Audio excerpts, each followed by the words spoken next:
Jadi ternyata ada fakta yang kebongkar. Lo pasti tahu kan akun-akun yang biasa jualan live tuh omsetnya miliaran dalam beberapa jam.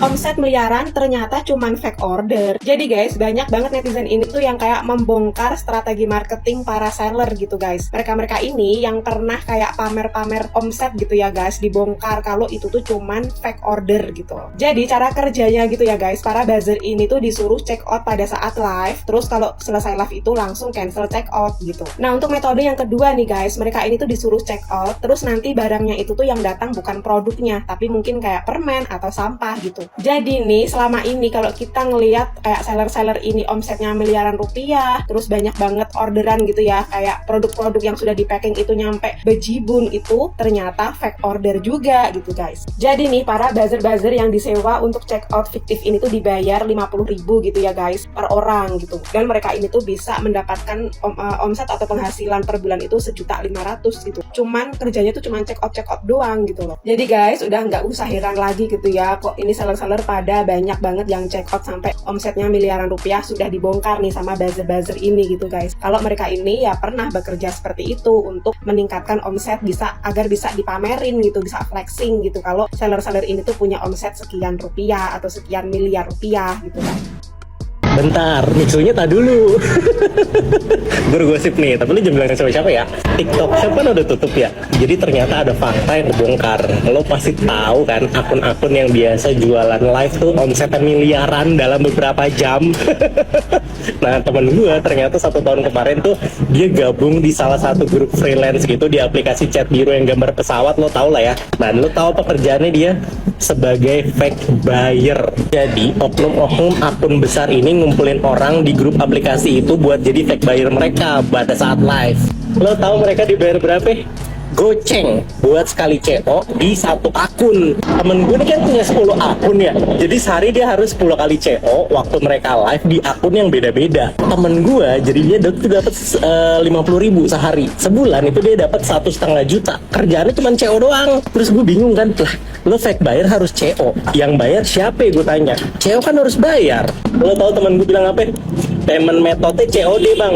Mereka sama jasa ekspedisi itu udah kerja sama. Jadi begitu barang datang ke rumah teman gua, isinya tuh sampah, bukan produk beneran. Tapi kurirnya tuh nggak minta uang lagi, soalnya tuh mereka udah kerja sama. Gue penasaran dong, kayak gue tanya buat apaan mereka kayak begitu, ngeluarin duit buat para fake buyer. Dan ternyata emang udah jadi strategi marketingnya mereka buat naikin jumlah penonton live, naikin traffic penjualan, naikin rating sama testimoni.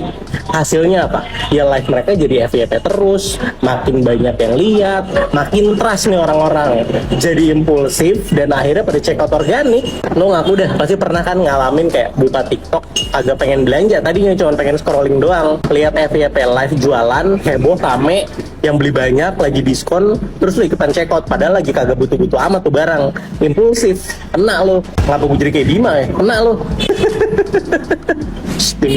Waduh, jadi ketahuan ya nih strategi marketingnya. Selain flexing, ada buzzer check out fiktif juga ternyata. Gimana nih menurut kamu? Lanjut di kolom komentar ya. Kalau ngomong jangan waton. Ada buktinya nggak? Kok ngomong fake buyer? Jadi guys, di video sebelumku ini katanya ada muncul fenomena fake buyer bagi mereka-mereka yang mendapatkan orderan miliaran. Nek ngomong itu boyo jangan waton, ya toh? Karena apa? Nanti nek kamu salah ngomong jadinya perkara.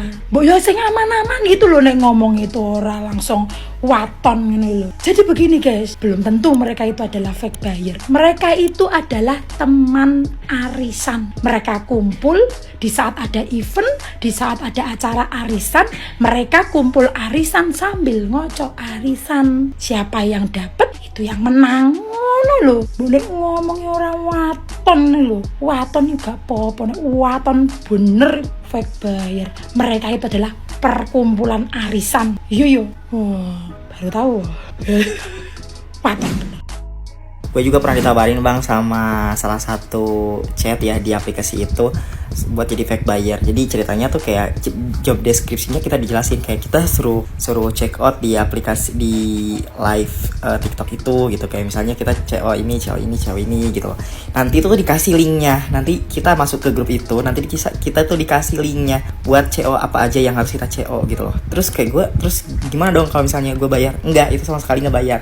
Benar kata si abang tadi itu, jadi udah kerja sama ekspedisinya. Jadi si barang itu datang ke kita, terus si itunya emang nggak, bukan barang yang di CO itu loh. Jadi isinya cuma apa aja gitu. Kadang gue juga pernah waktu cuma dapat jepit 1, 2 gitu loh, kayak apa sih gitu. Gue check out apa, didapatnya apa, emang gue nggak ngeluarin sama sekali. Dan itu ditransfernya biasanya per 1 minggu sekali gitu. Halo owner Devina, sebelumnya salam kenal juga ya kak. Aku mau speak up juga kalau ada salah satu teman aku juga yang kerja sebagai fake buyer. Awalnya sih aku nggak mau speak up ya kak, kalau seandainya kakak pun pakai fake buyer. Awalnya aku nggak mau speak up ya kak, soalnya kakak nggak ada ngerasa tersinggung gitu kan. Tapi dengan aku ngeliat kakak nge-stitch video si bapaknya yang itu, aku kayak ngerasa, oh berarti kakak nih ngakuin kalau seandainya itu bener-bener pakai fake buyer. Tapi aku nggak menyalahkan juga sih kalau seandainya itu mungkin teknik marketingnya kakak ya. Tapi terlepas dari itu, banyak kok juga yang pakai teknik marketing penjualnya fake buyer. Cuman karena di sini kakak ngerasa tersindir, ya aku mungkin speak up juga kalau seandainya kakak pakai fake buyer. Kalau pakai fake buyer mah sebenarnya nggak apa-apa kak. Cuman saran aku ya lebih ke jangan flexing aja, biar kayak promosinya tuh kayak nggak terlalu berlebihan gitu loh. Ya sebenarnya itu sih terserah kakak, itu uang kakak, aku juga kayak gimana ya. Tapi kan kalau seandainya orang lain yang ngelihat jadi sampai kayak aplikasi e-commerce di aplikasi ini tuh ditutup, ya dengar isunya sih karena ya ini gitu. Tapi nggak apa-apa kok, semoga kedepannya lebih baik lagi. Semoga kedepannya orang lebih banyak tahu gitu yang pakai Devina ini banyak. Semoga usahanya lebih maju lagi kedepannya ya kak. Aku pernah punya pengalaman jadi fake buyer juga dari salah satu brand. Dulu waktu aku masih freelance jadi nano KOL. Bedanya tuh, waktu aku tuh bener-bener dikirimin barangnya untuk ngasih rating dan review di marketplace, kayak sampai harus bikinin video, foto, dan lain sebagainya. Tapi kalau emang sistemnya kayak gitu, yang jadi pertanyaannya, apa kegiatan fake ordernya tuh gak kedetek sama platform? Bukannya harusnya kalau kedetek itu tuh bisa kena ban. Dan kredibilitas ekspedisinya juga perlu dipertanyakan. Kok bisa-bisanya kerja sama dengan cara yang kayak gitu? Karena kalau emang buat naikin traffic, otomatis fake ordernya bukan satu atau 2, pasti banyak banget. Gimana menurut kalian? Ada yang bisa bantu jelasin?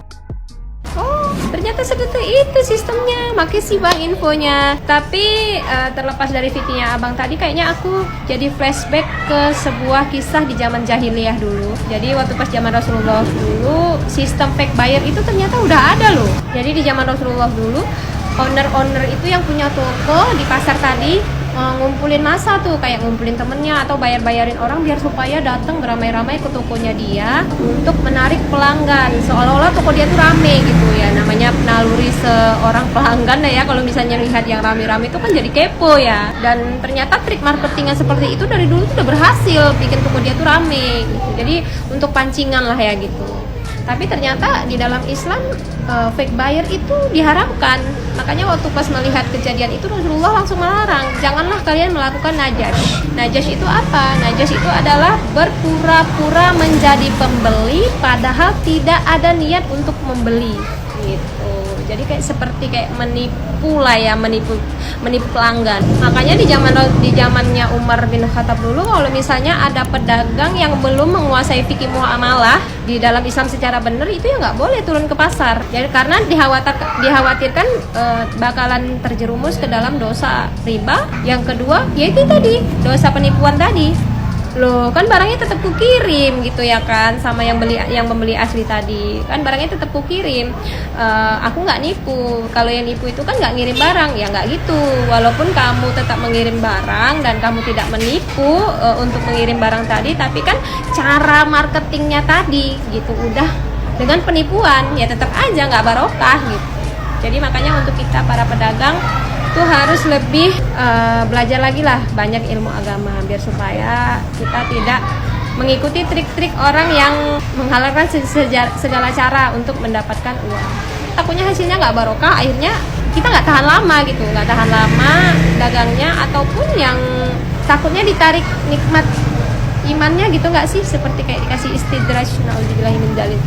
Jadi makanya Kalau bisa sebelum berdagang kita itu harus belajar dulu fikih muamalahnya. Guys, lagi pada rame nih setelah TikTok Shop dihapus sama pemerintah. Banyak sekali bermunculan, salah satunya adalah fenomena fake buyer atau pembeli jadi-jadian. Apakah pertanyaannya, apakah ini memang fenomena baru pada saat TikTok Shop muncul, ataukah memang ini dari dulu? Nah, gue sebagai seller online yang udah lumayan lama lah, dari 2013an udah main online. Sebenarnya fake buyer ini udah terjadi beberapa waktu lalu, udah lama lah ya, dari mulai main di Bukalapak, di Tokped, di Shopee, terutama waktu Shopee awal-awal naik itu teman-teman gue udah mulai main fake buyer ya, teman-teman sebagai seller ya, bukan sebagai oknum pelaku fake buyernya, tapi sebagai sellernya yang menggunakan teknik fake buyer. Jadi kalau dulu kebanyakan yang pakai fake buyer itu fungsinya atau tujuannya adalah untuk menaikkan rating toko. Kalau dulu misalkan kita punya toko baru ya, biasanya kan satu seller itu kan punya toko bukannya satu tapi beberapa. Nah, untuk menaikkannya itu pakai yang sekarang itu disebutnya fake buyer. Jadi kalau toko baru kan biasanya kan belum begitu bisa dipercaya atau belum bisa recommended lah. Nah, caranya untuk menaikkan ratingnya itu pakai pembelian siluman atau pembelian aba atau pembelian pembelian yang disetting lah. Jadi kita misalkan punya toko baru, nah yang belum punya rating sama sekali, belum ada penjualan sama sekali. Nah, sementara kan pembeli kan ngelihatnya kan dari ratingnya, dari bagaimana penilaian si pembeli, bagaimana yang terjual udah berapa. Nah, untuk menaikkan itu, nah biasanya suruh temen atau siapa atau kenalan atau siapa disuruh beli di toko kita. Nah, apakah barangnya dikirim? Ya tentu tidak. Mereka suruh beli, terus sama sellernya dibayarin sendiri, karena dulu memang kan belum ada sistem COD. Barangnya dikirim nggak? Ya enggak, barangnya nggak dikirim, cuman paket kosong aja. Tapi prosesnya normal gitu, prosesnya dari mulai pembelian, pembayaran, terus paketnya dikirim normal, cuman bedanya dikirimnya bukan barangnya, paket kosong aja gitu enggak. Nah, ini itu udah terjadi, udah lama, dari mulai 2016 juga udah ada yang pakai sistem seperti ini, terutama waktu Shopee awal-awal muncul lah. Bukan awal muncul sebenarnya, kalau awal sih nggak terlalu ya, karena memang gua termasuk seller yang pertama di Shopee. Nah, ketika Shopee udah mulai naik daun, sistemnya udah bagus, nah baru banyak seller-seller baru bermunculan di Shopee. Nah, untuk menaikkan ratingnya pakai metode fake buyer. Nah, biasanya memanfaatkan counter atau warnet. Nah, orang yang biasa petugas warnet kan, dulu kan warnet kan masih banyak ya, petugas warnet biasa nyuruh kerjasama sama mereka. Nah, itu biasanya kayaknya sih kalau nggak salah yang teman-teman gua lakukan itu nggak terlalu banyak sih bayarannya. Biasanya cuma dikasih kopi atau dikasih produknya, sampelnya gitu doang sih, bukan dibayar per kali belanja berapa, enggak kayaknya sih kalau dulu mah. Nggak tahu sekarang tiba-tiba muncul fenomena ternyata ada fake buyer yang dibayar sekian ribu per transaksi. Ya itu mantap banget. Memang orang Indonesia kreatif sih. Jadi apapun yang ada peluang apapun itu akan diulik gitu sama mereka, sama orang Indonesia tuh gila. Dan TikTok Shop gila banget emang.